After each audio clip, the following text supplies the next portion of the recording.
کہ جب ان کو آرمی چیف بنایا گیا آن 27 نومبر آف 2022 تو وہ پہلے ہی 1-2 دن پہلے اس سے ریٹائر ہو چکے تھے. لیکن اب ان کی 3 سال کا ٹینیور بھی ختم ہو جائے گا ان نومبر 2025 اور اس وقت وہ ایکسپیکٹ کریں گے کہ ان کو ایک بار پھر ایکسٹینشن ملے. ان کی یہ ایکسپیکٹیشن یا نیڈ یا ریکوائرمنٹ جو ہے وہ اس وقت پاکستان کی پالیٹکس کے اندر ایک امپورٹنٹ رول جو ہے وہ پلے کر رہی ہے.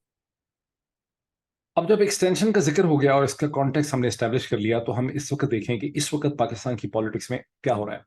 جن لوگوں نے میرا پچھلا ویلاگ دیکھا ہے آپ کو یاد ہوگا کہ میں نے اپنے پچھلے دونوں ویلاگ کے اندر یہ کلیم کیا کہ پاکستان کی اس وقت کی پالیٹکس میں اب فشرز ایمرج کریں گے, فالٹ لائنز ایمرج کر رہی ہیں بہت تیزی سے. جنرل عاصم منیر اور پی ڈی ایم کی جماعتوں کے درمیان بیسیکلی 2 اس میں بڑے دھڑے ہیں, ایک پی ایم ایل این ہے, ایک پی پی پی ہے.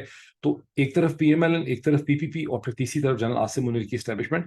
تو اب ان کے درمیان تعلقات جو ہیں وہ کوئی بہت زیادہ خوشگوار نہیں رہ سکیں گے. اس میں انکریزنگلی آپ کو فشرز, فالٹ لائنز ایمرج کرتے نظر آئیں گی. میں نے جب یہ ویلاگ کیا اس کے بعد میں نے دیکھا بہت سے اور جو ویلاگرز ہیں انہوں نے بہت تفصیل سے, بہت حقائق دے کے, اندر کے فیکٹس دے کے کہ کیسے محترمہ مریم نواز صاحبہ جو ہیں وہ مسلسل وہ اور ان کی ٹیمز جو ہیں اس وقت اسٹیبلشمنٹ کے خلاف زہر اگل رہی ہیں, الزامات لگا رہی ہیں, بہت سی چیزیں انہوں نے سائٹ کی اور ان کے پاس سورسز ہیں. میرا جو سارا انالیسس ہے وہ سورس بیس نہیں ہے. میرا انالیسس بیسکلی پاور ڈائنامکس کے اوپر بیس کرتا ہے کہ اس وقت پاکستان کی پالیٹکس ایک ایسی نہج پہ آ چکی ہے جہاں پاور ڈائنامکس کی ڈیمانڈ کرتے ہیں. کوئی کیا کہتا ہے کیا نہیں کہتا وہ ایک سیکنڈری ایشو ہے میرے لیے. پاور ڈائنامکس کی ڈیمانڈ کرتی ہیں کہ پی پی پی, پی ایم ایل این اور جنرل عاصم منیر کی اسٹیبلشمنٹ میں اس سٹیج کے اوپر بہت زیادہ تناؤ اور ٹینشن کی سی کیفیت ہے, اور میں آپ کو ایکسپلین کرتا ہوں کہ اس کی وجوہات کیا ہے. میں نے پچھلے ویلاگس میں بھی ایکسپلین کیا. اور ایک ٹینشن ہے. اب میں نے ایک دیکھا ایک بہت ہی کریڈیبل جو ٹویٹر, بہت سے لوگ کلیم کر رہے ہیں, لیکن ایک جو میٹنگز ہوئی ہیں ماڈل ٹاؤن میں بٹوین آصف علی زرداری نواز شریف صاحب, اس کے حوالے سے اخبارات بھی لکھ چکے ہیں, ٹویٹر پہ بھی لوگ لکھ رہے ہیں, کچھ ٹیلی ویژن میں بھی اس کا ذکر ہوا ہے, بہت چرچا ہے اس کا واٹس ایپ کے اوپر.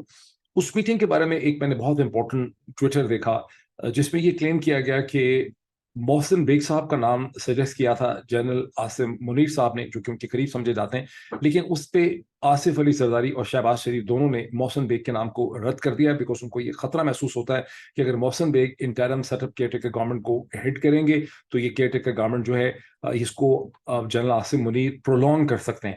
آئی do not know to what extent یہ انالیسس صحیح ہے یا یہ فیئر صحیح ہے اور یہ واقع ہے بھی کہ نہیں. آصف علی زرداری اور نواز شریف یا شہباز شریف کا یا کوئی اور ان کی وجوہات ہیں, ان کی 10 اور وجوہات بھی ان کی ہو سکتی ہیں. ابھی تک تو یہ سچویشن بھی کلیئر نہیں ہے, بیکاز اخبارات یہ دعویٰ کر رہے ہیں کہ شہباز شریف صاحب یہ کہہ چکے ہیں کہ ان کی حکومت اپنے وقت سے پہلے چلی جائے گی, ہینڈ اوور کر دے گی. سو اسمبلیاں 12 اگست سے 2-3 دن پہلے ختم ہو سکتی ہیں. اس کا مطلب ہے کہ شہباز شریف صاحب کلیئرلی 90 دن کا کیئر ٹیکر سیٹ اپ دیکھ رہے ہیں. دوسری طرف سے یہ کلیم کیا جا رہا ہے کہ آصف علی زرداری صاحب نے امپریس اپون کیا ہے کہ کیئر ٹیکر سیٹ اپ صرف 60 دن کا ہونا چاہیے. تو یہاں پر آپ کو ایک ایمبیگوٹی, ایک کنفیوژن, ایک لیک آف کلیئرٹی جو ہے وہ نظر آتی ہے. لیکن مجھے کہنا یہ ہے کہ میں نہیں سمجھتا کہ کیئر ٹیکر کے بارے میں جو لوگ سمجھتے ہیں کہ یہ, اب اس میں تھوڑا سا یہاں پر بھی تھوڑا سا اس کو کلیریفائی کرنا ضروری ہے.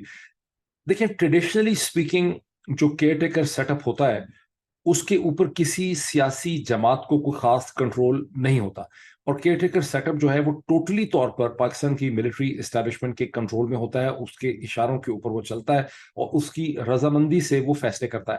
اور اس کی وجہ یہ ہے کہ پاکستان کا جو ایک سیکنڈری اسٹرکچر ہے, پاور اسٹرکچر ایڈمنسٹریشن کا ہے, جس میں ڈسٹرکٹس کے اندر بیٹھی ہوئی ڈسٹرکٹ مینجمنٹ گروپ ہے, اس کے ساتھ جو پاورفل کلاس ہے پولیس کی جس نے ایکسیکیوٹ کرنا ہے چیزوں کو, جو لوور ڈسٹرکٹ کی اور تحصیل کی جوڈیشری ہے, اور جو ہائی کورٹس ہیں جیسے کہ لاہور ہائی کورٹ ہے, ان سب کے اوپر ملٹری اسٹیبلشمنٹ کی بہت ڈیپ انگریس اور پینیٹریشن ہے اور انہیں اس پہ بہت کنٹرول حاصل ہے. فار انسٹنس پچھلے 24 گھنٹوں میں ہی آپ دیکھتے ہیں کہ لاہور کی ہائی کورٹ کے ایک ڈویژنل بینچ نے فیصلہ کیا ہے, اور اپنا ہی جو مارچ کا فیصلہ تھا, سنگل ممبر بینچ کا فیصلہ تھا, جس میں ایگریکلچر لینڈ, پنجاب حکومت نے جو ایگریکلچر لینڈ 45,000 ایکڑ سے زیادہ agriculture land military land department کے حوالے کیا تھا, اس کو ہائی کورٹ نے روک دیا تھا, اس پہ اسٹے کر دیا تھا. انہوں نے کہا تھا کہ ایک کیئر ٹیکر سیٹ اپ جو ہے کہ انٹرم سیٹ اپ اس قسم کا ایگریکلچر پالیسی کا فیصلہ نہیں کر سکتا. لیکن اب گزشتہ 24 گھنٹے میں لاہور ہائی کورٹ کے ایک 2 ممبر ڈویژنل بینچ جو ہے, جس کو جسٹس باقر نجفی ہیڈ کر رہے تھے, اس نے اپنے پچھلے اسٹے آرڈر کو ختم کر دیا ہے اور پنجاب گورنمنٹ کو یہ اجازت دے دی ہے کہ وہ 45,000+ ایکڑ کا ایگریکلچر لینڈ ملٹری لینڈ کے حوالے کر دیں, جہاں ملٹری یہ کہتی ہے کہ وہ دالوں کی پلسز، ایگریکلچر، آئی ٹی کا کام اور پتہ نہیں مائننگ اور کیا کیا چیزیں جو ہیں اس حوالے سے کریں گے اور اس حوالے سے خوشحالی لے آئیں گے. یہ بہت بڑا سبجیکٹ ہے، اس کے اوپر ایک الگ ویلاگ کرنا چاہیے کہ آخر اس کو ملٹری ہی کیوں حوالے کیا جا رہا ہے. اگر زمین بنجر ہے کیوں پرائیویٹ کمپنیز کو انکریج نہیں کیا جا رہا کہ وہ اس زمین کے اندر فورن کمپنیز کی مدد سے، اگر ملٹری مڈل ایسٹرن کمپنیز کو پارٹنر کے طور پہ لا سکتی ہے ایگریکلچر کے لیے، تو پھر پاکستان کی پرائیویٹ اور بھی کمپنیز جو ہیں وہ یہ کام کر سکتی ہیں. کیونکہ ملٹری کو جب آپ یہ دے رہے ہیں تو ظاہر ہے اس سے ملٹری کا اثر و رسوخ، انفلوئنس، پینیٹریشن جو ہے اس سسٹم میں بڑھتی ہے. لیکن اس وقت یہ میرا ٹاپک نہیں ہے. میرا مطلب کہنے کا یہ ہے کہ پاکستان کا جتنا بھی انتظامی ڈھانچہ ہے، district management, lower courts, police, high court جو ہے، اس پہ پاکستان کی اسٹیبلشمنٹ کا بہت زیادہ اثر و رسوخ ہے. سو یہ توقع کرنا کہ کوئی ایسا انٹرم کیئر سیٹ اپ لایا جا سکتا ہے جس میں پی ایم ایل این کا یا پی پی پی کا بہت زیادہ اثر و رسوخ ہوگا، یہ خاصی خام خیالی لگتی ہے لوکنگ ایٹ دا ہسٹری.